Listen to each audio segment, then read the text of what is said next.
ginnaaw bi ñu sante ñëpp waaw tey nag dañoo am mbégte lool pour ñëw fii ci centre dalal xel bu Thiès pour fekkee mise en place ak validation bu réseau boo xam ne moom li muy yëngatu mooy ci santé mentale. wax naa léegi ne bu fekkee dañuy ñëw fu ñu koy defee ñu ne fii ci centre de santé dalal xel dafay wane ne vraiment importance su feebar bi que ñu ñëpp ñoo ci war a jóg pour ñu mën a vraiment fexe pour ñu mën a delloo ñu war a feebar yi ci seen sago. ñu bañ la ñuy comme ni ñu koy waxee rek parce que am nañu fi bëri dañ ko yaakaar ne feebar bi boo xasee feebar rek dañ la war a boot di sànni la fële. non de loolu parce que ñoom it ci société leen bokk. nan fexe vraiment ñu gën a xool lu ñu mën a liggéeyee ba ñëpp ñu gis ci mbedd bi ñuy taxawalu jéem a xool lu la ñuy jéemee jàppale ba indiyal leen ci biir kër yi. loolu daal vraiment bu ñu ko defee loolu moo dina am lu ci am na solo. loolu moo tax aussi ñu gën a aussi motiver pour ñu ñëw fii war na la ñoom ñoo ko bokk ñoo bokk xeex bi lan la mooy restaurer la dignité humaine. loolu dong mooy xeex bi te ñëpp ñoo ko bokk. ndax kenn ku ne réeroo na am nga ci mbokk ci nekk ci mbedd bi kon nag nan fexe ñëpp ñu jàppalante ba ñu nekk ci mbedd mi aussi ñu xam ne aussi ci société lañ bokk. loolu daal vraiment moo tax suñu présence fii. di gërëm les organisateurs. di rafetlu d'abord li ñuy teew tey fii ci installé réseau Reposam donc des acteurs communautaires yi nga xam ne ñooy yëngu ci mbirum feebar xel di rafetlu trop invitation bi ñu def. ndaxte dafa di nekk li nga xam ni volet la ba nga xam ni mooy mottali ci li ñu jëm ci mbirum prévention te ñun ci mbirum wér-gu-yaram lépp la nga xam ne aussi mooy indi fagaru dañ ci war a taxaw. te ñoom aussi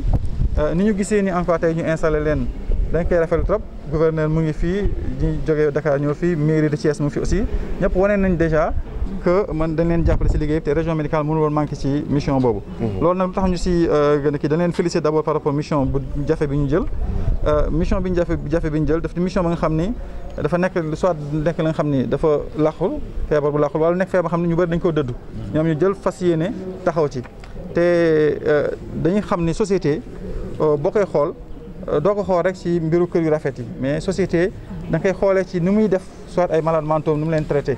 parce que dañuy xam ni dañoo feebar ñenn ñi xamuñu dañoo feebar suñu sóoraalewul loolu aussi dem ci ñoom parce que ñoom xamuñu dañoo feebar taxaw ci loolu day nekk benn façon négligence bu ñenn ñi jógee tey jëm ci loolu ku leen ci jàppalewul je pense xëy na sensibilisation moo des walla leneen aussi il faut que ñu yokk ci parce que lépp li nga xam ni day renforcer wax naa ko léegi ci luy aar feebar te OMS moom feebar daf ko nu mu ko définir ñun bokk rek li nga xam ne da nga yëg ci yaram. voilà donc feebar aussi état de fait la bi nga xam ni mën na manifester aussi nu bëri. donc loolu tax tey ñu ñuy rafet si loolu te gis ngeen ni tey ñoom bu ñu fi ñëwee aussi profité nañ si pour waxaale centre bi nga xam ne moo leen dalal tey ba permettre ñu commencer liggéey bi lëkkaloo ak ñoom. profité nañ si pour waxaale aussi à travers le médecin chef que am nañu déficit en ressources humaines. ñun aussi dañuy wane ne ministère de la santé dëdduwul benn structure ba nga xam ne koy jàpp te centre bi si la bokk ndaxte médecin bi jot na fi fàttaliwu li nga xam ne liggéey nañ ko ci mbirum Covid bi apport bi nga xam ne indi nañ ko ci côté accompagnement psychosocial bi loolu aussi day wane ñun aussi expression besoin bu ko directeur defee incha allah ñun dañ koy boole ci expression besoin bi nga xam ne dañ koy def mais nag c'est normal du surprise si ñun ndaxte chaque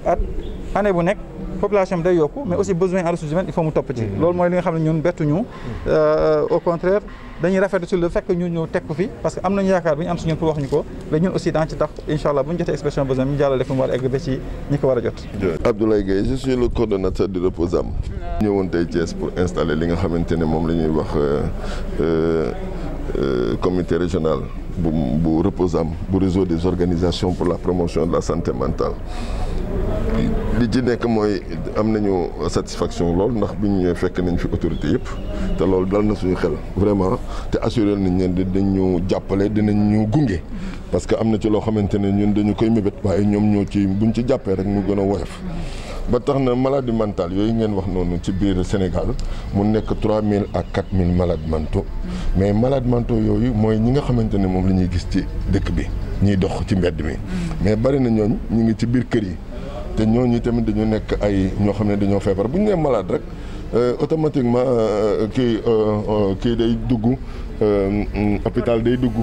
faj day dugg donc ñoom ñëpp dañ leen war a jël en charge te fi mu ne nii ñu ngi ci journée mondiale de la santé mentale Reposam positionné woon na pour faire pour def plaidoyer au niveau des autorités pour que ñi mën a jël nag les malades mentaux errants ou bien domiciliés ñi mën leen a jël dans la couverture maladie universelle parce que itamit quoi qu'on puisse dire c'est des handicapés à juste titre donc loolu ñu ngi ciy dox te itam yaakaar naa ne yàlla dinañu ci jàppale ak autorités yi fi teew yëpp. réseau bi looloo tax ñu installé ko fi mu ne nii ñu ngi installé région yëpp dañ fa bëgg a installé ay cellules régionales parce que cellules régionales yooyu buñ ko décentraliser ci département yi ci communes yi plus tard dinañ xam fu ci nekk lan la am comme malade mentaux dinañ xam aussi kenn ku ci nekk fa nga nekk lan la ñu mën a def pour dimbali la te loolu dafa am importance fi mu ne nii Sénégal dafa toll ci foo xamante ne àdduna bi sax laay wax dafa toll foo xamante ne nëbboote waratu la am ay lii duñu ko wax ak ay lii duñu ko déedéet léegi lépp la ñuy wax parce que dañu nekk ci société bu mondialisation loo waxul rek yaakaar naa ne du mën a faju te bu ñu dajaloo nii di waxtaane tey mbirum maladie mentale ak vraiment consommation de drogue surtout en milieu jeune yaakaar naa ne bu yàggee tuuti dinañ am vers des solutions ndax waxtaan boo gis rek day dem ci solution mais lu ñu waxtaane di ko nëbb toujours dañuy gis ne daf ñuy gaañ te foofu nag le Sénégal toll fi mu ne nii. Nous sommes ici aujourd'hui, ma sœur Marème Sode Diouf, attachée du maire, représenter le maire de la ville de Thiès empêché. Nous avons l'insigne honneur d'être là aujourd'hui, avec fierté d'ailleurs,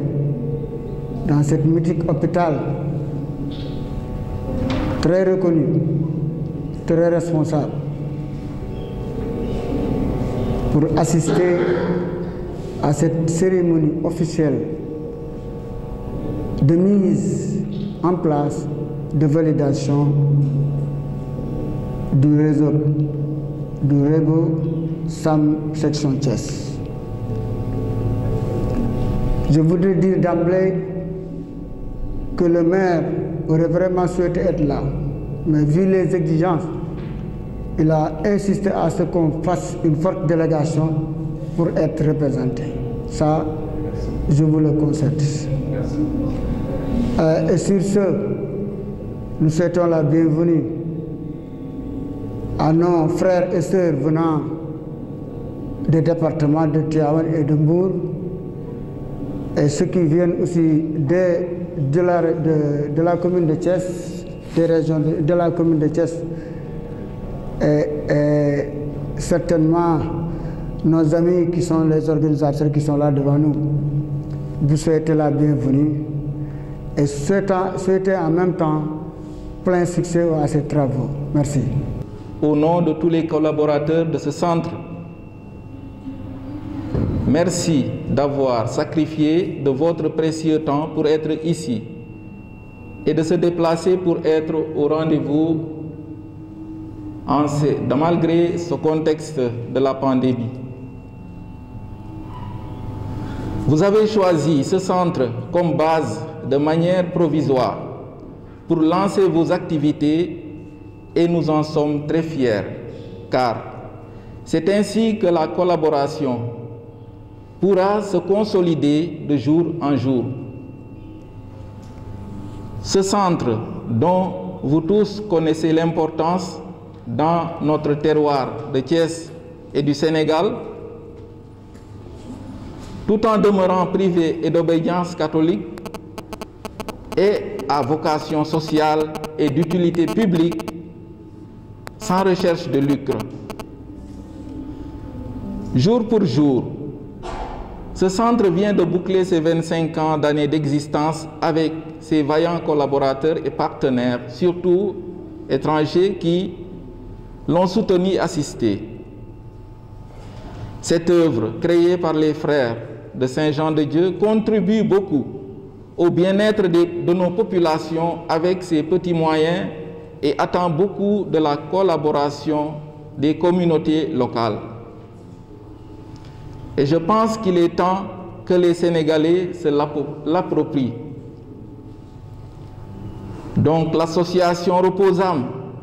vient enfin en son temps pour jouer sa partition dans ce vaste champ de la prise en charge de la santé mentale ici au Sénégal. Nous espérons cependant que les efforts notifiés depuis à peine un an de création seront fécondés par la providence divine pour qu'ensemble nous soyons des partenaires dans cette mission qui est le rétablissement de la dignité des patients souffrant de déficience mentale à travers des soins holistiques et humanisants. Je renouvelle mon appel de l'année dernière aux membres de l'association Reposam qui s'engagent à promouvoir la santé mentale dans les communautés de base. Nous qui avons choisi cette vocation de soigner et assister les laissés pour compte, nous vous encourageons